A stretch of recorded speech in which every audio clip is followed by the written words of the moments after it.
நஞ்சை கழனிகளின் நாயகனே நீ வாழ்க, நடனமிடும் காவேரி காவலனே நீ வாழ்க.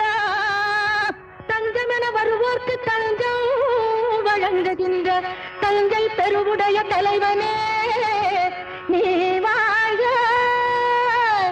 பெஞ்சமரில் வெற்றி கண்டு அஞ்சலிக்கும் மக்களுக்கோர் பின்னுயர் பெரிய கோயில் தந்த வீரராஜராஜ